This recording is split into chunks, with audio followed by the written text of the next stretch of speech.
भारत देश है और कहते हैं हर दिन कई पूजा अर्चना का दिन होता है, तो ऐसे में आज शीतला सप्तमी है। तो हम शीतला सप्तमी के बारे में जानना चाहेंगे। शुभ मुहूर्त क्या है, कैसे पूजा होनी चाहिए, क्या कुछ विधि विधान है?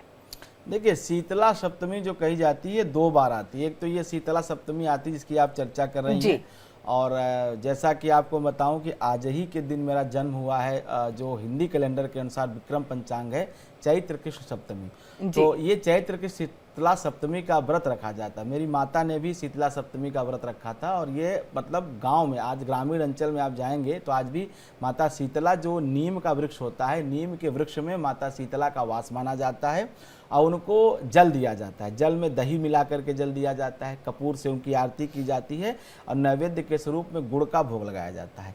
ये जितने भी मतलब हमारे पूजा पाठ की पद्धति है, सब प्रकृति से जुड़ी हुई है। अब समझिए कितनी बड़ी बात है कि नीम को माता शीतला का स्थान दिया जाता है।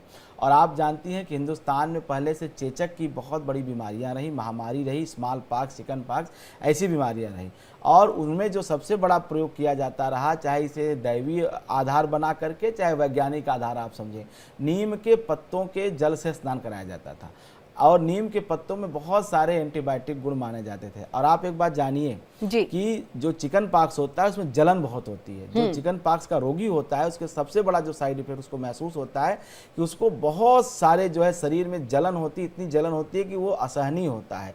और शीतला, जो शीतल शब्द है, और उसका प्रतीक नीम को क्यों माना जाता है, क्योंकि उसके जो पत्ते होते हैं इतने औषधीय गुण होते हैं कि उसको जब गर्म पानी में डाल करके और उससे स्नान कराया जाता है तो उसके जो एंटीबायोटिक गुण होते हैं वो स्मॉल पॉक्स और चिकन पॉक्स के प्रभाव को समाप्त करते हैं और जलन कम होती है। इसीलिए उस नीम के वृक्ष में शीतला का मतलब इसके प्रयोग से शरीर में शीतलता आती है। हालांकि वो समय ऐसा था कि इतने पढ़े लिखे लोग इतने अनुसंधान नहीं किए थे, लेकिन फिर भी ऋषि परंपरा से उनको ये बात मालूम थी कि इसके प्रयोग से शीतलता आती है।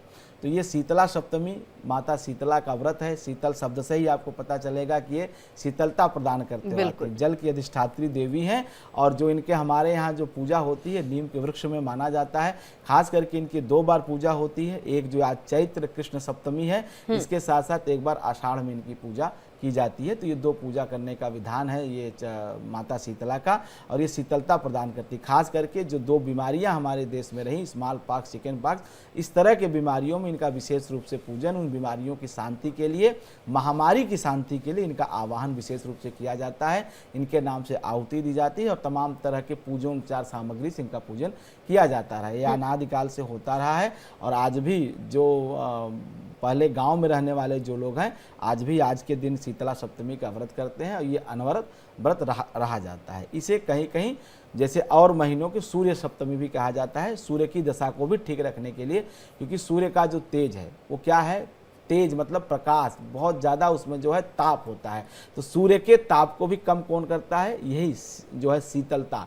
और शीतला सप्तमी हो, सूर्य सप्तमी हो, इनका व्रत करके आप सूर्य के भी तेज को, सूर्य के भी बुरे प्रभाव को अपनी जन्म कुंडली में कम कर सकते हैं। यही शीतला सप्तमी या चैत्र कृष्ण सप्तमी का महत्व है, और इसका जरूर व्रत पूजा करना चाहिए।